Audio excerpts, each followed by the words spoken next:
Saat ini Anda sedang mendengarkan Radio Era Baru.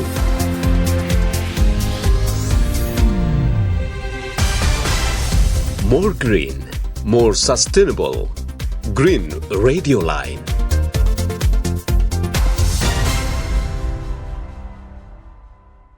Pemetaan partisipatif masyarakat yang tentunya hal ini melibatkan masyarakat secara aktif, mulai dari kita untuk merencanakannya, mengumpulkannya, dan menganalisis data spasial, baik dari batas wilayah, potensi, dan juga sarananya.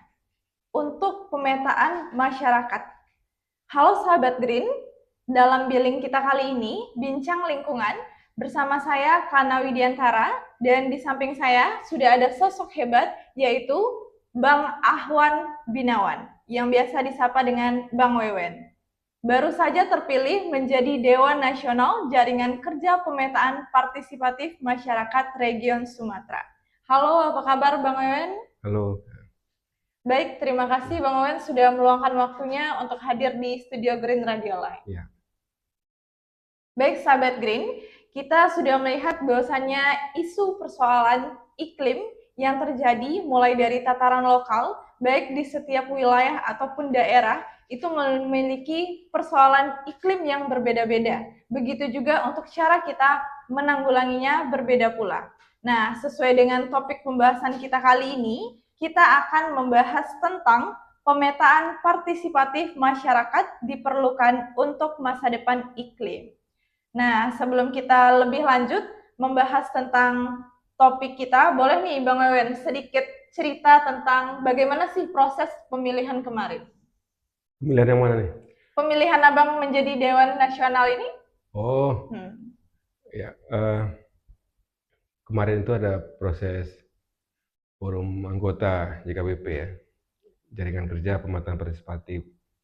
Nah, kebetulan kami menjadi bagian JKPP sejak dari tahun 99 secara kelembagaan.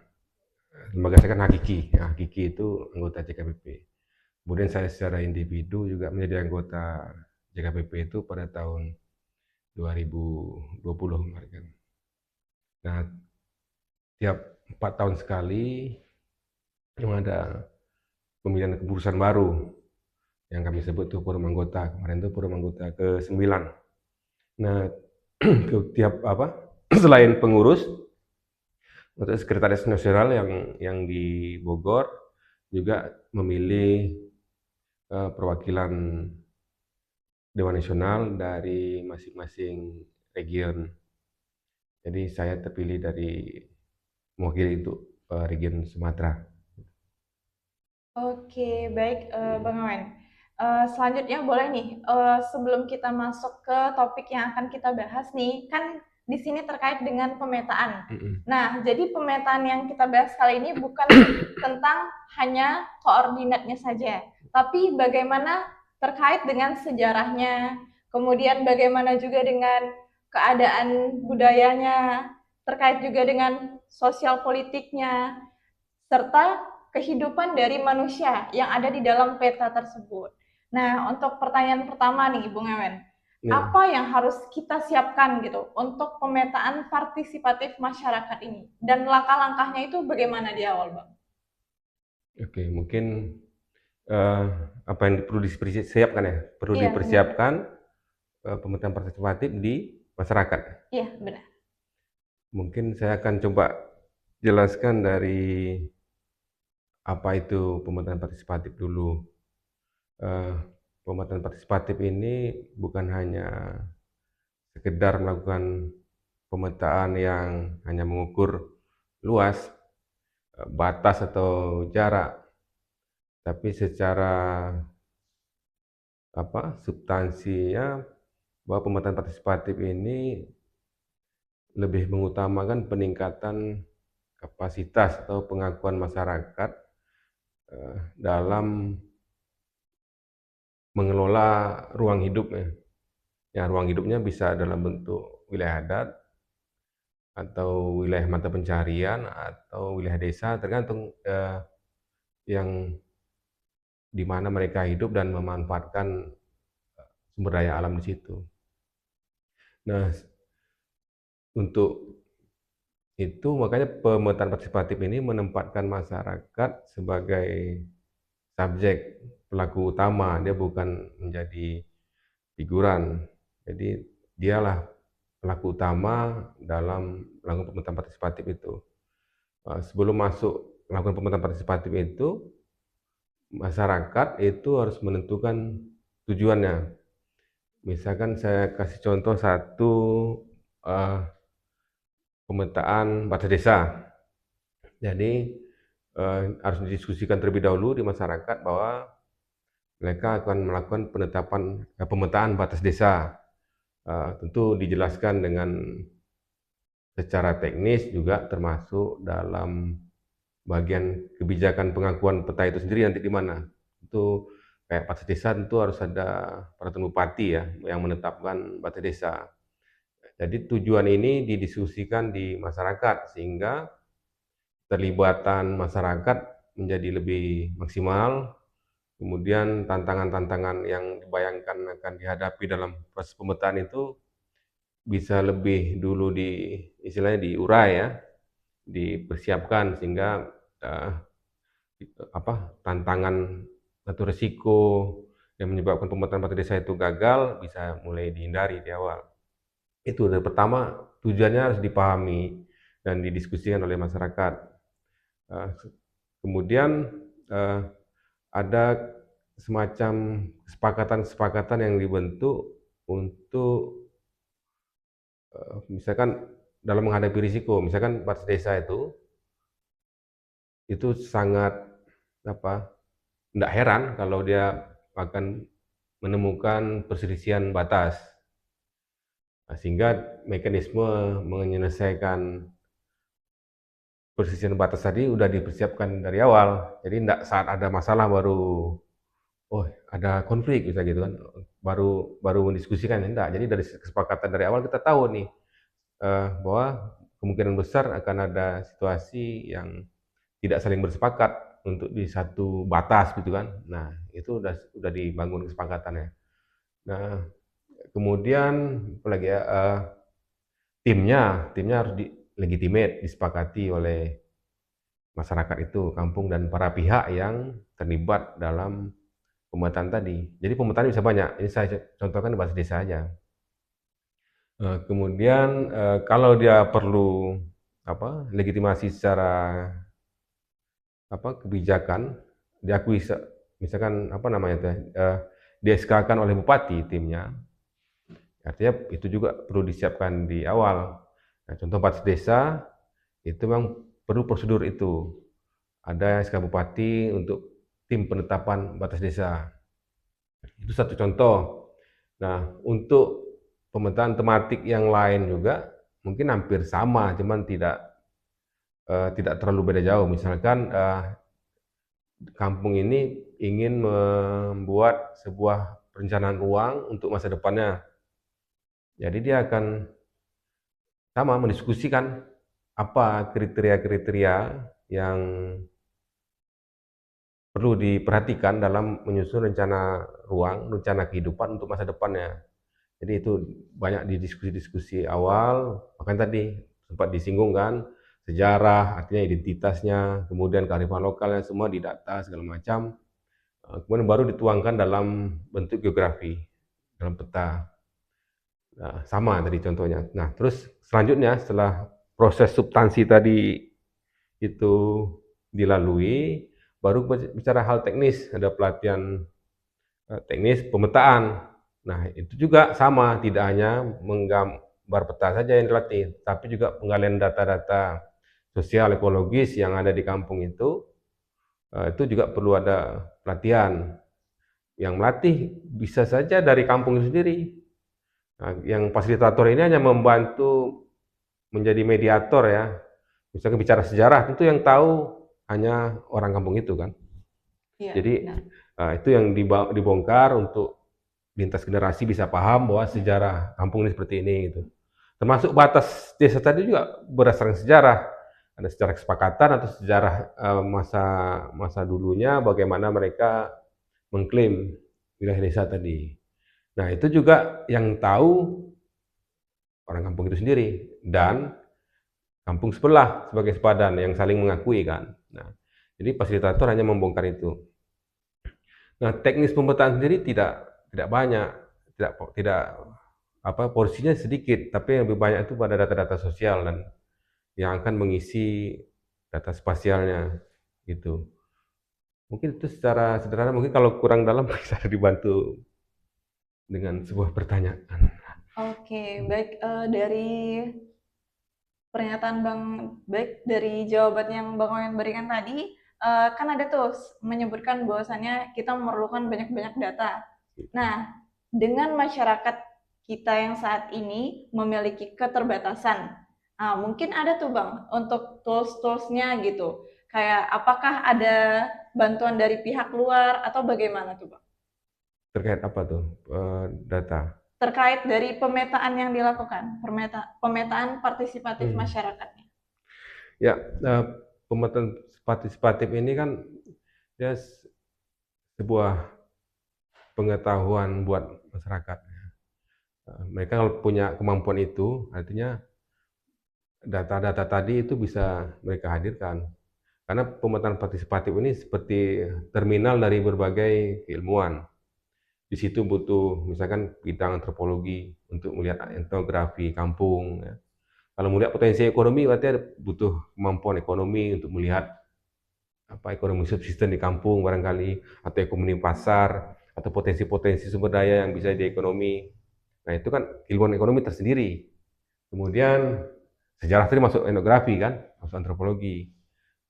Kemudian apa lagi? Semua itu tematik peta itu tentu ditentukan berdasarkan keilmuan tadi. Nah, menggambarnya baru masuk keilmuan geografi kan, baru digambarkan dalam bentuk spasial, bisa menggunakan secara manual, bisa juga digital.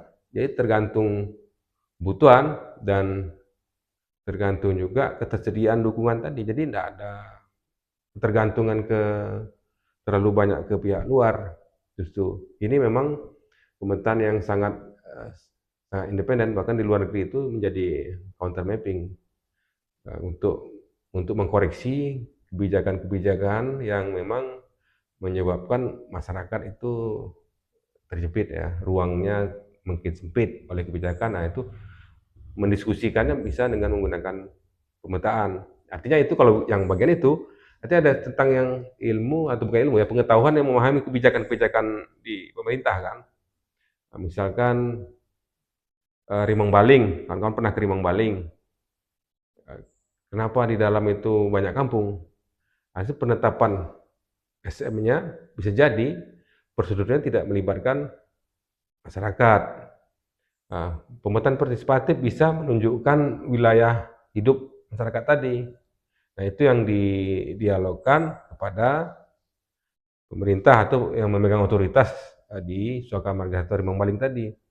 Nah, bukan berarti saya membatasi ada dukungan pihak luar tadi, enggak. Maksudnya pengalaman saya memang dukungan dari pihak luar itu sedikit. Karena banyak yang tidak berpihak pada situasi itu.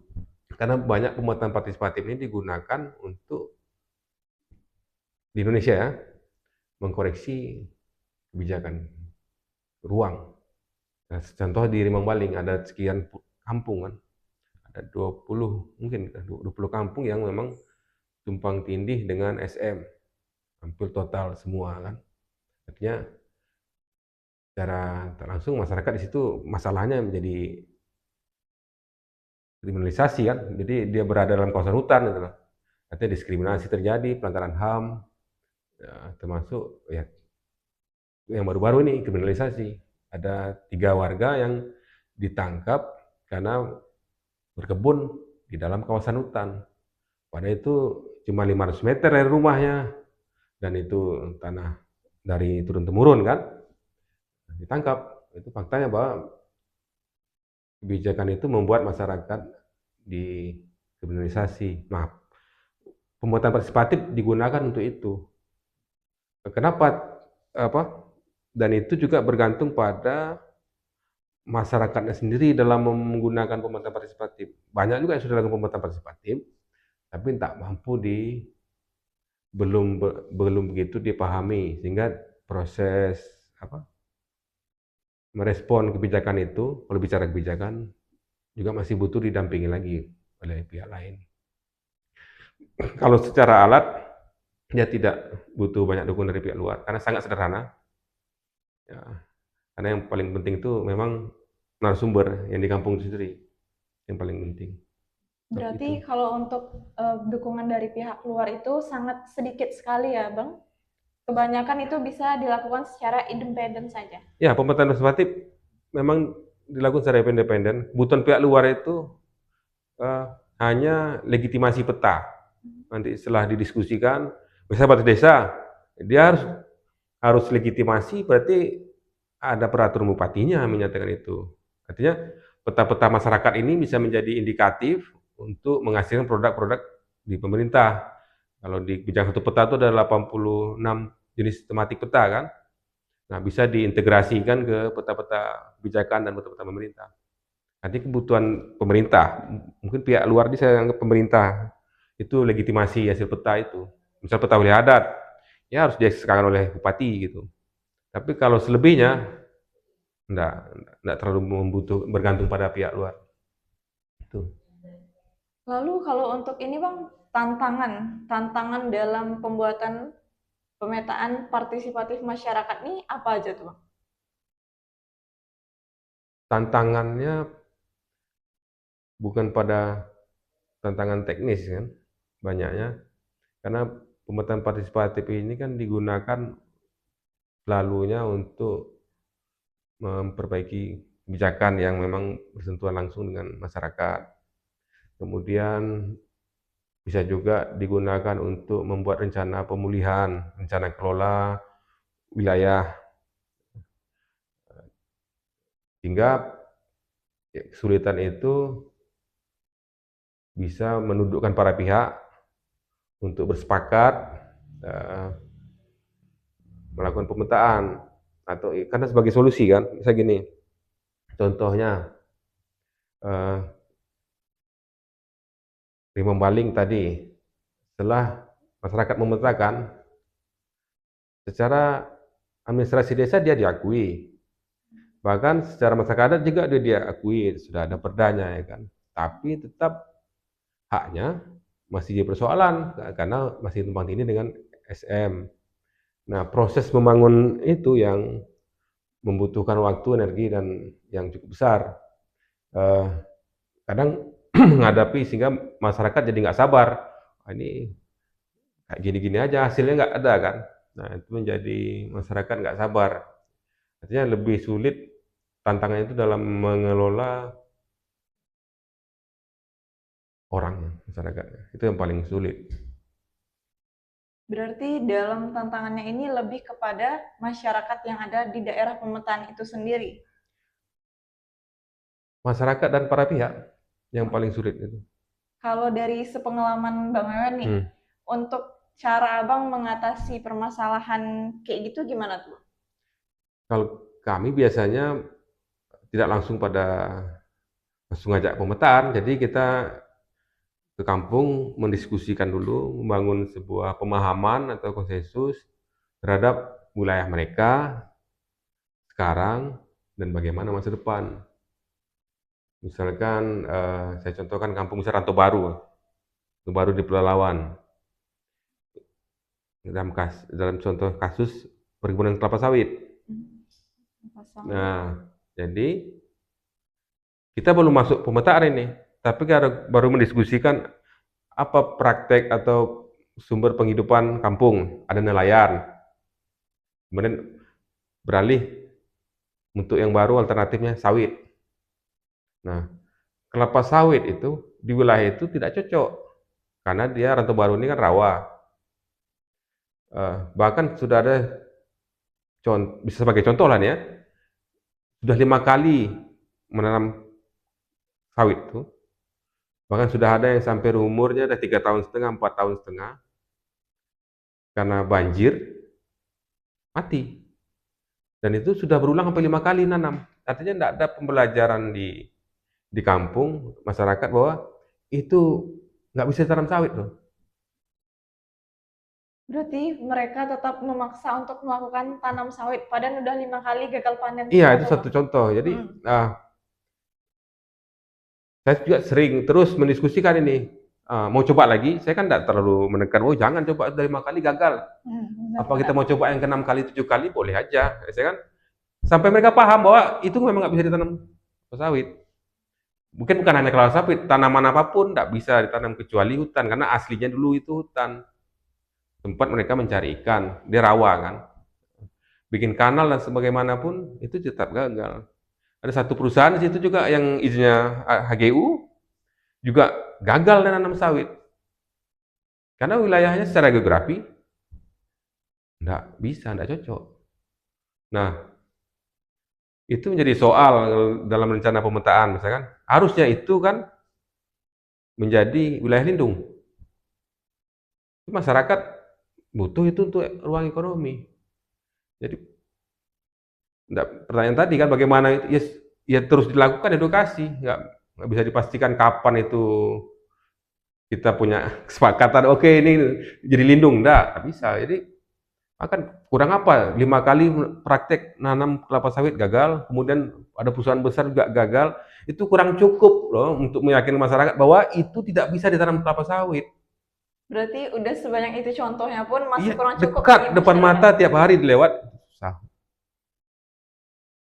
Nah, jadi pada proses itu yang memang harus sabar, butuh waktu yang panjang. Tapi karena memang tematiknya juga agak levelnya beda ya. Misalkan kita mau bikin pemerintahan partisipatif itu memang untuk pemulihan wilayah yang kritis tadi.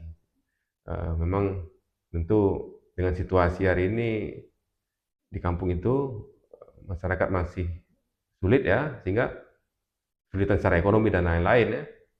Sehingga untuk melakukan diskusi-diskusi yang lebih untuk jangka panjang itu memang sulit. Jadi pembuatan partisipatif itu memang sulit di awal karena dia bicara jangka panjang. Gitu. Berarti untuk pemetaan partisipatif masyarakat ini memang harus dikawal dalam proses yang panjang ya Bang? Iya, karena tujuannya jangka panjang. Misalkan bicara rencana ruang ya, itu untuk jangka panjang minimal untuk 5-10 tahun. Itu terlalu pendek kan, 10 tahun. Bahkan ada yang bikin rencana ruang kayak RT RW aja lah, per 25 tahun kan. Nah, kampung juga harusnya berpikir begitu, 5 tahun. Karena gini ya, saya suka mendiskusikan, misalnya membandingkan bahwa kita ini tidak sadar bahwa punya potensi yang besar. Misalkan saya pemetaan itu rata-rata desa itu punya wilayah atau wilayah adat itu di Riau lah ya, itu luasnya di atas 10.000 hektar. Bayangkanlah di luar sana ada negara itu, sebuah negara itu nggak sampai 10.000 hektar luasnya. Kayak Pulau Nauru itu, negara Nauru hanya 2.000 hektar. Tuvalu hanya 2.400. Itu udah masuk lautnya. Kalau pulaunya 400 hektar. Ada negara kecil lagi 200 hektar ada, tapi sebuah negara. Nah, di Riau satu desa itu aja luasnya 8.000, 10.000, ada yang 29.000. Artinya lebih berapa kali daripada negara-negara yang lain kan. Negara-negara Berkali lipat dari negara kecil negara-negara itu. lain. Nah, artinya SDM-nya tidak sadar, manusianya belum menyadari itu.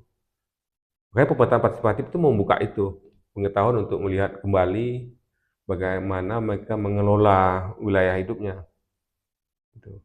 Jadi ini jadi masuk prosesnya proses pendidikan juga, edukasi untuk mengenal kembali. Cuman karena benturannya banyak pada masalah, konflik mungkin. Jadi yang muncul itu bicara konflik, jarang muncul bicara pengelolaan berkelanjutan. Bisa ya, terutama kawan-kawan CSO pakai memang untuk advokasi, untuk berhadapan dengan kebijakan yang merugikan masyarakat. Gitu. Kalau terkait ini Bang, dari sekian banyaknya udah kita kasih edukasi nih. Nah, setelah edukasi, terus juga proses yang panjang, dan juga kan ini tujuannya untuk masa depan. Ya. Nah, untuk hasilnya nih Bang, bagaimana hasil dari pemetaan ini sendiri. Terus ini akan disahkan oleh siapa? Dan terkait regulasinya itu bagaimana, Bang? Ya, banyak pertanyaan. Ya, pertama soal hasil ya, legitimasi dulu ya. Legitimasi itu tentu mengikut kebijakan yang ada. Nah, misalkan contoh batas desa. Batas desa itu arti secara ofisialnya itu kan di Menteri Dalam Negeri. Tapi nanti dia di kabupaten itu bentuknya ada SK, penetapan dan penegasan batas desa. Kemudian ada peraturan bupati tentang desa itu sendiri. Nah, prosesnya pemetaan yang tadi baru menggunakan pemetaan partisipatif. Tapi banyak juga desa yang tidak menggunakan pendekatan itu. Makanya setelah dipetakan, masyarakat kaget. Oh, ini batas kami di sini ya. Banyak yang nggak tahu karena tidak pernah dilibatkan. Makanya setahu saya di Indonesia itu yang sudah definitif batas desanya 5% baru seluruh Indonesia. Dari seluruh Indonesia baru 5%. 5% kalau nggak salah. Nanti kita cek lagi lah di Mendagri ya. Dari sekitar 86.000 desa dan kelurahan, 5%. Dan itu ya memang belum dilakukan. Makanya ada konflik batas itu ya wajar. Karena belum ada kejelasan dari pemetaannya Iya. itu sendiri. Ya karena kebijakan itu, pengakuan itu kan tanggung jawab pemerintah. Kalau pemetaan partisipatif itu hanya pendekatan, metodologi, pendekatan dalam melakukan pemetaan itu. Yang poinnya dia melibatkan masyarakat sebagai subjek dan pelaku utama, itu aja. Dia tidak bicara, oh ini legitimate pemerintah, tidak. Yang mengeluarkan legitimasinya tetap pemerintah. Wilayah adat tetap pemerintah. Misal perhutanan sosial tetap pemerintah, SK menteri kan. Nah, pemetaan partisipatif fungsinya bisa membantu masyarakat dalam merencanakan itu. Misal merencanakan batas wilayah adatnya selesai, batas desanya selesai, atau mana wilayah yang mau diusulkan perhutanan sosial, bisa menggunakan pemetaan partisipatif. Tapi soal legitimasi itu tetap di pemerintah, karena peta-peta semuanya kan legitimasinya di pemerintah. Itu mungkin maksudnya gitu. Iya, baik, Bang. Kalau ini, Bang, kan kita tadi udah Abang juga menyebutkan tadi bahwasannya kan ini memang sangat memberikan dampak sekali ya dalam pemetaan partisipatif masyarakat, keikutsertaan masyarakatnya, sampai-sampai ada juga sebagian masyarakat yang tidak diikutkan, tiba-tiba sudah keluar hasilnya, baru tahu nih, oh segini ya batas-batas wilayahnya gitu. Tentu dari hasil pemetaan itu kan memberikan gambaran yang sangat besar ya terkait dengan daerahnya itu sendiri. Nah, bagaimana dengan dampak yang dirasakan masyarakat, Bang? Kayak ada tuh info-info tentang ini sudah ada surat izinnya nih. Nah, boleh dikelola nih oleh PT ini misalnya. Nah, ada juga sebagian lagi ini loh kawasan yang tidak boleh nih, yang di masyarakatnya tidak boleh mengelolanya. Udah dilindungi nih, ada izin sekian-sekiannya. Nah, terus juga bagaimana nih cara dari masyarakat itu sendiri dengan hasil dari pemetaan partisipatif masyarakat ini bisa membantu juga untuk perekonomiannya selain dari dampak-dampak izin yang dirasakan masyarakat dengan masuknya PT-PT yang tentunya ini kan akan memberikan dampak negatif ya, apalagi kayak dengan keadaan masyarakat sekitar. Contohnya aja kayak bencana-bencana yang terjadi tuh, Bang. Karena ada PT ini gitu kan. Jadi masyarakat di situ kan merasakan dampaknya. Bagaimana itu, Bang? Ya, ini persoalan kita hari ini itu memang di mana-mana. Nah, itu jadi tantangan. Misalnya saya contohkan misalkan beranjak dari soalan di Pulau Padang misalnya. Saya melakukan pemetaan, lalu karena ada konsesi yang terbit di situ. Nah, masyarakat melakukan pemetaan untuk memproteksi atau melindungi mata pencariannya, wilayah hidupnya ya. Makanya pemetaan partisipatif melakukan pemetaan itu sampai ke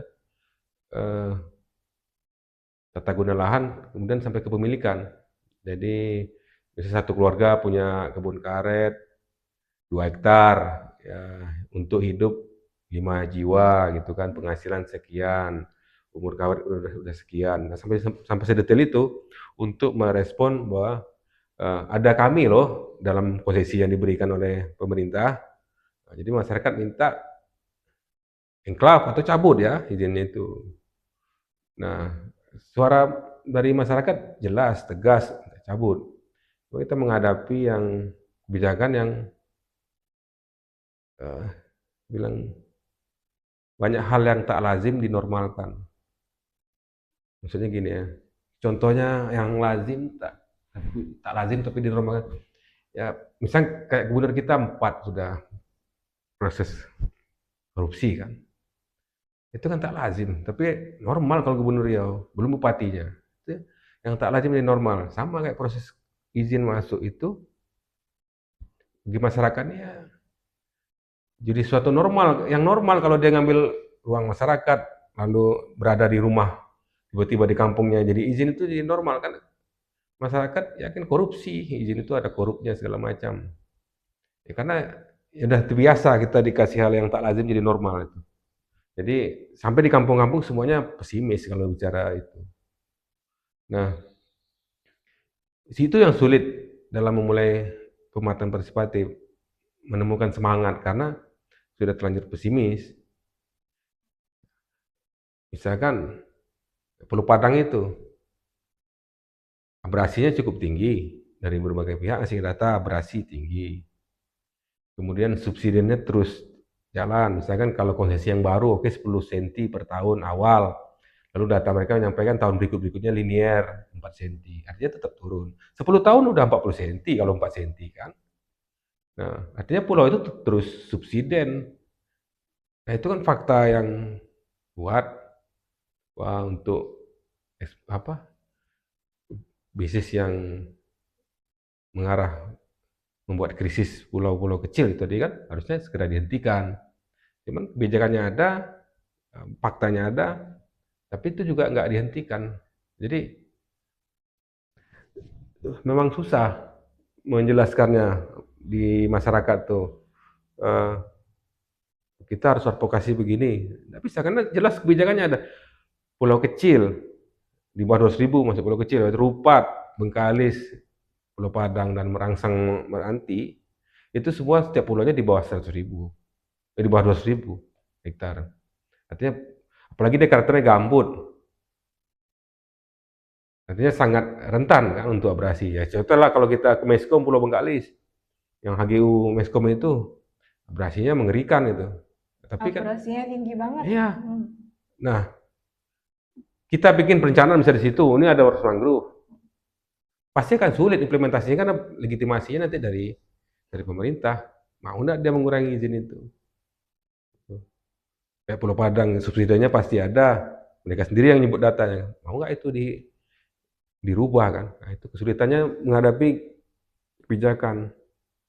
Bagaimana tanggapan Abang kalau misalnya ada nih sebuah lahan yang kata pemerintahnya ini bakal dijadiin tanggul, sedangkan di dalam lahan itu ada masyarakat yang hidup, sehingga mereka kan harus digusur nih untuk membuat tanggul.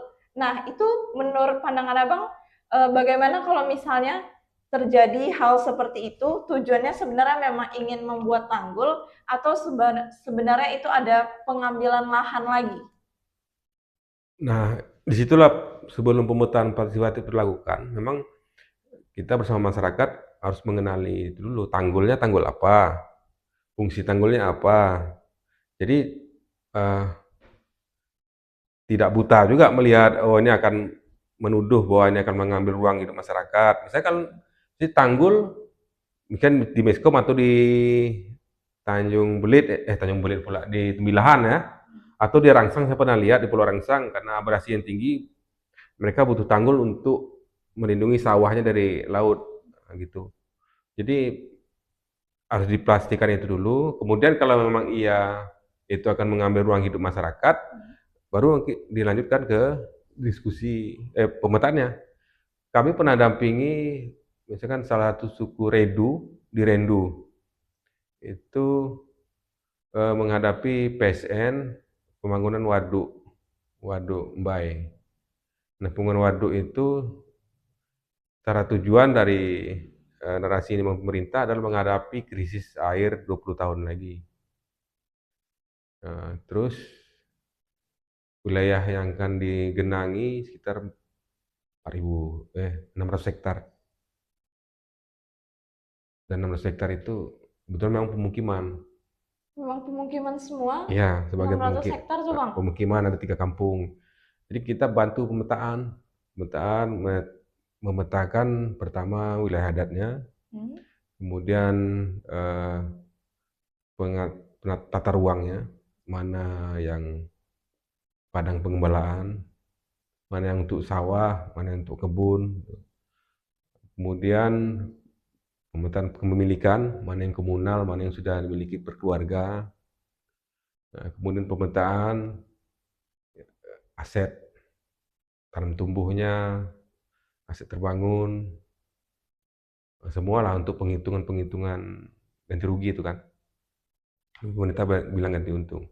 Ya masyarakat enggak bersedia dengan ganti untung itu. Mereka berjuang dari tahun 2001. Jadi bendungan itu mau dibangun dari tahun 2001. Berhasil mereka tolak, saya lupa tahun berapa, 2005, tolak, hentikan, kemudian tahun 2015 pembangunan itu dilanjutkan lagi dalam bentuk PSN. Nah, kita petakan itu sesuai kebutuhannya. Ada kebutuhannya untuk, walaupun menolak, ini menjadi opsi pilihan terakhir ya, kampung itu untuk rumah-rumah yang terdampak menerima ganti untungnya. Jadi cuma datanya salah. Jadi pembentukan partisipatif memperbaiki data-data itu. Kemudian pembentukan partisipatif masyarakat menentukan bagaimana membangun pemukiman yang baru, lokasi yang baru segala macam. Itu juga prosesnya panjang. Jadi menentukan mana lah pemukiman yang baru itu karena tanah di sana kan tidak boleh dijual, tanah adat. Jadi yang menentukan akses terhadap tanah itu lembaga adat. Jadi walaupun mereka dapat uang banyak dari ganti rugi, tidak bisa gampang dapat tanah baru. Itu susahnya kenapa mereka nolak tadi, karena tanah tidak dijual. Jadi ada 3 lokasi untuk pemukiman itu. Nah, mereka yang menilai satu yang dianggap ini, pilih satu, baru dibikin lagi pemukiman mana, pasumnya di mana. Jadi masyarakat yang menentukan itu. Jadi harus dicek dulu, dikenali dulu kebijakannya apa, kemudian dampak terhadap kehidupan masyarakat apa, sehingga kita bisa menentukan responnya. Jadi semua tempat cari membaling itu responnya apa gitu kan, banyak pasti. Belum kawasan hutan yang diklaim di kampung-kampung itu kan juga. Tergantung ini, harus dipelajari, intinya harus dikenali dulu kebijakannya. Berarti harus memang betul-betul kita kenali dulu apa maksud dari Ya. Pembuatan yang dilakukan oleh pemerintah misalnya, entah mungkin untuk buat tanggul Ya. atau untuk hal-hal yang lain yang sebenarnya itu adalah demi kebaikan dari masyarakat sekitarnya. Maka pemetaan partisipatif itu bisa meningkatkan pengetahuan masyarakat untuk menilai dampak positif dan negatif dari pembangunan yang hadir di kampung mereka itu. Karena kan banyak juga nih Bang, masyarakat kayak mikirnya sikit-sikit bangun ini, bangun itu gitu kan, kayak banyak nih yang mau dibangun-bangun, sedangkan lahan kita kan segitu-segitu aja tuh. Kalau semakin banyak yang dibangun tentu lahan kita kan akan tergerus ya. Belum lagi nanti abrasi dan lain sebagainya gitu kan Bang. Ya kalau yang di Riau sendiri kayak kejadian di Siak lah yang bakaran kemarin kan. Ya, itu akan konflik selama-lamanya kalau tidak diselesaikan masalahnya. Karena kampung itu berada di konsesi itu lebih besar daripada kampung itu. Jadi kampung itu terkurung dalam konsesi.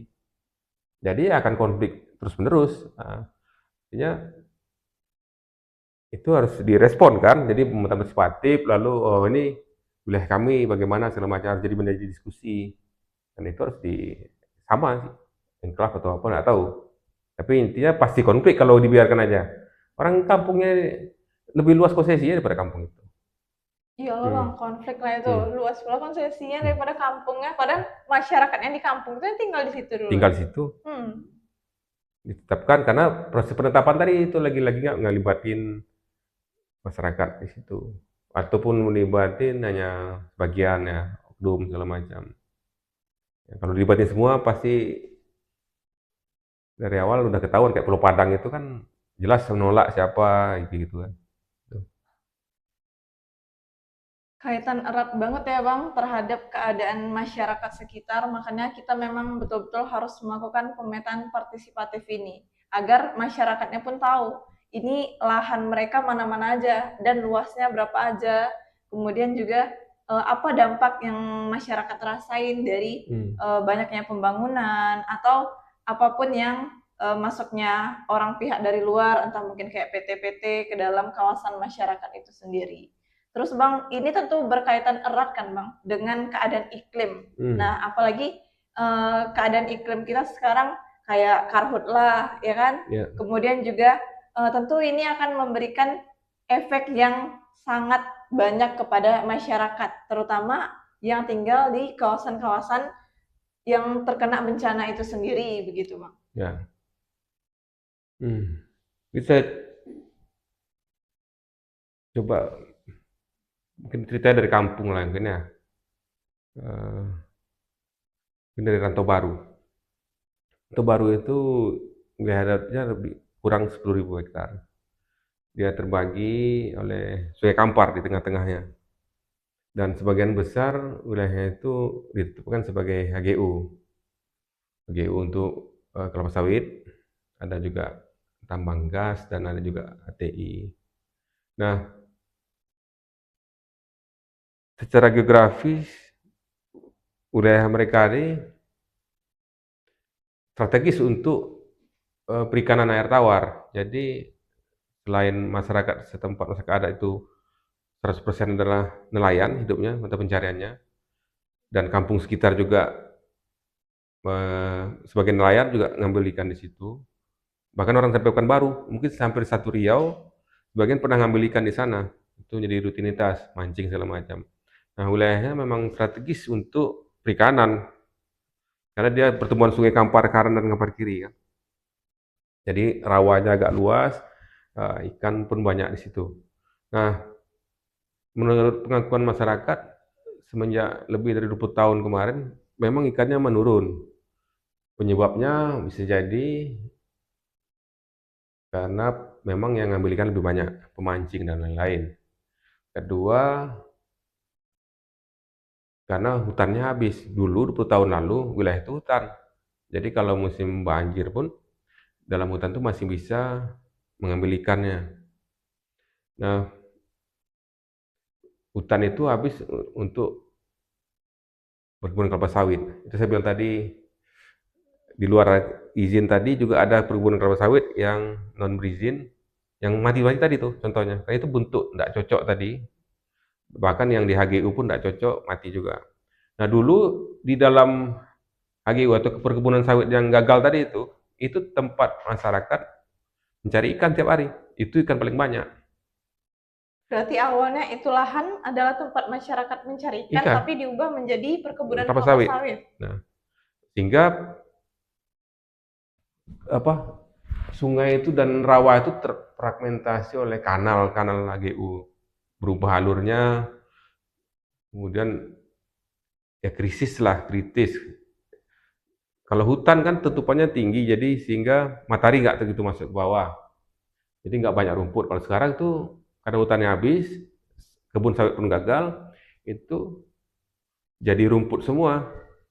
Kalau pernah lewat melintasi jalan koridor itu, dari Kerinci ke Langgam, kiri kanan kan rumput semua kayak padi itu. Itu rumput semua, dulunya itu hutan. Kemudian jadi kebun sawit, lalu kebun sawitnya gagal, jadi rumput. Karena mungkin penggunaan pupuk yang berlebih, jadi rumput lebih subur. Nah, pemetaan partisipatif, menggunakan pemetaan partisipatif di kampung itu untuk kami mendorong ada rencana pengelolaan dan pemulihan kawasan itu. Pertama untuk, ya itu bicara perubahan iklim sekarang yang semakin terasa ya kan. Rantau Baru itu paling enak melihatnya. 2018 banjir di rumahnya itu hanya 2 meter.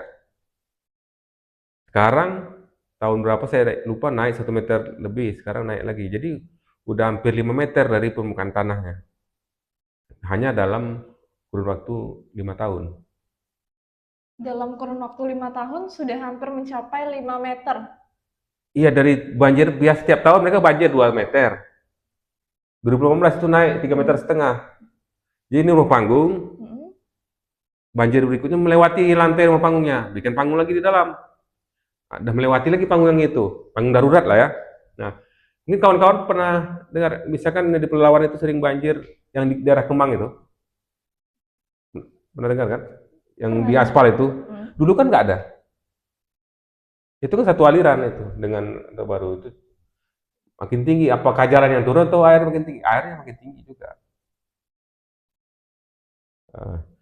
Nah, kita mau bikin rencana pengelolaan di situ untuk pemulihan hadapi perubahan iklim tadi dengan juga mendokumentasikan kearifan-kearifan lokal yang menjadi adaptasi atau apa ya untuk perubahan iklim. Masyarakat punya kearifan lokal itu, mereka masih punya hutan, masih ada 2000-an lebih yang dijaga menjadi kepung sialang dan menjadi tempat mencari ikan di bawahnya, masih ada. Dan mereka punya sistem perikanan yang dengan panen terbatas. Jadi ada beberapa titik itu dilarang, tapi dengan cara dilelang tiap tahun hanya satu kelompok yang boleh akses. Ada sanksinya juga. Kemudian ada peraturan-peraturan desa dan adat yang menentukan alat tangkap. Nah, itu mau diperkuat jadi bagian dari pemulihan lingkungan. Nah, tapi butuh pengakuan dari pemerintah daerah juga. Nah, kami menggunakan pemantauan partisipatif untuk menyusun itu. Jadi mengenali sumber krisisnya, kemudian mengenali potensi pemulihannya di mana. Nah, kebetulan masyarakat memang bergantung dengan ikan, jadi ada masih mudah. Beda kalau di beberapa tempat dia tidak menggunakan itu, dia pengen ada konversi misalkan hutan menjadi kebun sawit. Nah, itu perlu edukasi lain lagi. Tapi Rantau Baru kami coba itu. Kalau di Rantau Baru yang lahan tadi awalnya ditanami sawit tuh Bang, yang sekarang udah banyak rumput liar nih, udah tinggi-tinggi juga. Nah, itu rencana pemulihannya bagaimana Bang? Itu yang sedang dipelajari ya kan, para yang sawitnya kata orang kuat mati di situ. Udah Iya, 5 tahun mati juga. Tapi kebanyakan orang memang sih rata-rata lahan itu apapun tanaman awalnya, entah mungkin awalnya ditanami oleh mangrove, oleh pohon kelapa, kemudian ujung-ujungnya mau dikonversi jadi lahan perkebunan sawit, Bang. Ya karena memang ekonomi menggiurkan ya dari sawit, makanya banyak orang berminat untuk berganti ke sawit. Itu yang faktanya. Nah, untuk pemulihan tadi, memang pertama itu dari pemerintah partisipatif menunjukkan itu bahwa ada krisis, lalu mencari jalan keluarnya kan. Nah, itu yang perlu diperkuat inisiatif di Kampung Rantau Baru, memperluas kearifan lokalnya. Mereka sudah punya fungsi alang, mereka punya lubuk-lubuk yang dilelang, ada lubuk yang diatur ya secara tertentu, hanya beberapa orang yang boleh akses. Nah, itu yang mau diperluas ke wilayah-wilayah krisis tadi. Nah, itu yang dikaitkan dengan kelangsungan perikanan air tawar. Jadi mungkin sudah mulai mereka bikin peta bahwa anak sungai itu menjadi wilayah lindung, walaupun dimulai 50 meter. Harapannya kalau itu sudah baik, tanamannya, tutupannya, ripariannya, mengurangi intensitas matahari ke bawah, maka rumputnya itu akan kurang di wilayah itu. Nanti bisa hutan itu akan terus meluas ya. Mungkin itu yang terpikir dari sekarang, karena kalau menggunakan penanaman terus-menerus itu mungkin akan gagal, karena tiap tahun dia banjirnya itu 3 meter, jadi tanaman akan tenggelam. Sawitnya itu mati karena tenggelam. sampai pucuk-pucuknya tenggelam.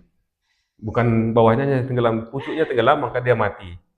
Nggak kuat karena memang wilayahnya ekstrim. Ya mungkin dampak perubahan iklim yang nyata bisa kita lihat di Rantau Baru. Dampak perubahan iklim yang nyata bisa Nyata, langsung ya Bang, banjir dilihat terus di Rantau. naik ya. Tak lahan yang rusak sulit dipulihkan. Itu nyata bisa tiap tahun kita lihat. Ini Gitu. sangat berpengaruh banget ya Bang terhadap pemetaan partisipatif masyarakat nih, tentunya harus kita dorong supaya masyarakat pun tahu daerah-daerahnya, terlebih lagi kawasan-kawasannya yang memang cocoknya untuk ditanam apa nih. Kalau Ya. memang hutan ya hutan, kalau misalnya kita konversi pun berbagai macam, kayak yang Abang bilang tadi itu ada yang perkebunan kelapa sawit sudah 5 kali ditanam pun tetap saja tidak bisa, gagal panen Gagal. terus.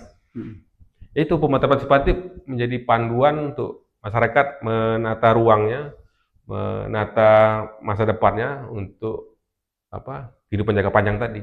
Itu. Jadi sebagai alat bantu lah untuk memandu menentukan ini lindungkah, ini untuk ekonomi kah segala macam. Jika prosesnya nggak ada yang pendek dalam pemetaan partisipatif itu pasti dia berkala ya, karena mengidentifikasi dimulai dari persoalan lalu satu-satu diurai gitu, jadi berkala. Jadi memang harapan kami memang di kampung itu masyarakat yang betul-betul menguasai metode pemetaan itu, sehingga kita tidak perlu nampingin lagi, terus-menerus jalan sendiri ya.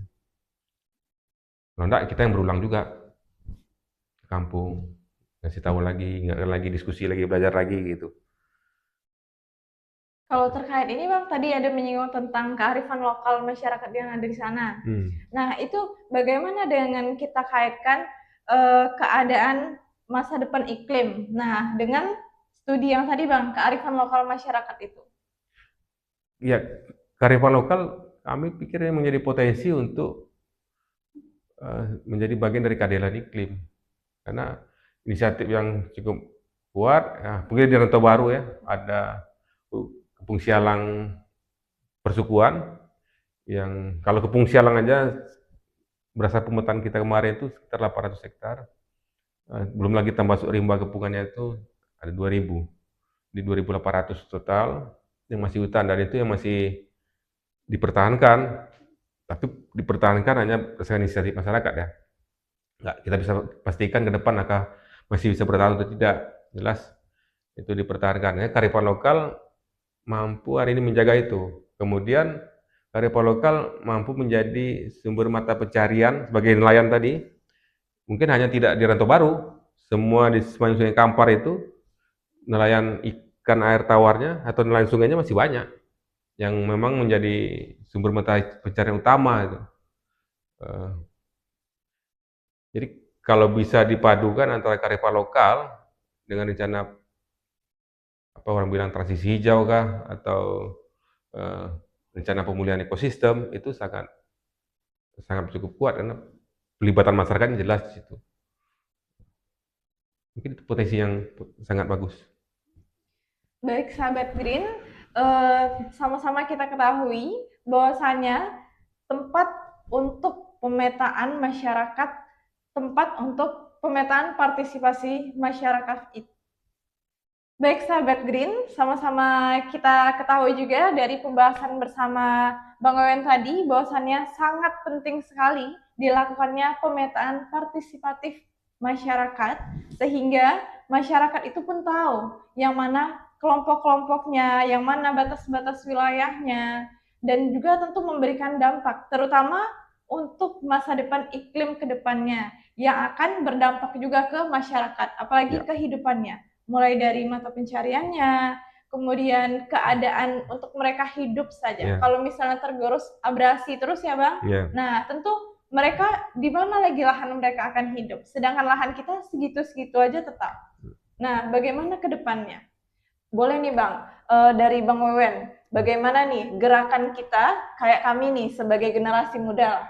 Nah, kalau bagi generasi muda, gimana caranya kami mengambil sedikit peran gitu, untuk terkait dengan pemetaan partisipatif masyarakat, sehingga masa depan iklim ke depannya bisa lebih baik lagi Bang. Masih muda ya. Ya, mungkin Itu tadi pemetaan partisipatif itu salah satu metodologi cara. Tapi pesan kami bahwa generasi muda sekarang itu memang harus punya wawasan yang kuat tentang berdasarkan geografi ya, wawasan geografi, landscape, ekosistem, itu kan semuanya bicara kelangsungan tentu bicaranya wilayah ya. Itu mungkin untuk generasi muda bisa memperkuat secara wawasan aja lah dulu tentang landscape, ekosistem dan lain-lain. Sehingga itu metode-metode berikutnya yang lain itu bisa ngikut aja, pemetaan partisipatif itu bisa digunakan untuk jika terjadi ada persoalan, kan karena mana saya membayangkan, kalau generasi muda itu banyak punya wawasan yang berbasis geografi, tentu akan banyak yang concern menyampaikan misalkan isu-isu pulau tenggelam, isu kebakaran gambut, itu kan semuanya isu-isu ekologis kan. Nah itu bisa diperdalam dengan menggunakan pemetaan partisipatif, tapi bersama masyarakat yang ada di kampung itu, di lokasi-lokasi yang krisis tadi. Wawasan sih. Mungkin. Baik sahabat Green, berarti kita memang di awal nih harus memperkuat wawasan kita dulu terkait dengan baik itu geografis dan juga terkait ekologis lainnya. Yang tentunya kita generasi sekarang yang kedepannya lah yang akan mendapatkan hasil dari apa yang dituai hari ini. Nah juga tentu teman-teman Green kedepannya harus lebih aware lagi sama isu-isu terhadap lingkungan, terutama yang akan berdampak pada kehidupan jangka panjang. Oke sahabat Green, demikianlah bincang-bincang lingkungan kita bersama Bang Wawen hari ini.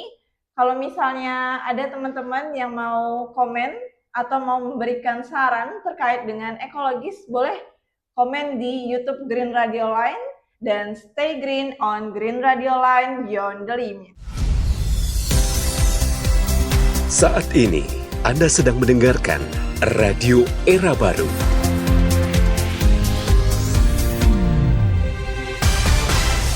More green, more sustainable. Green Radio Line.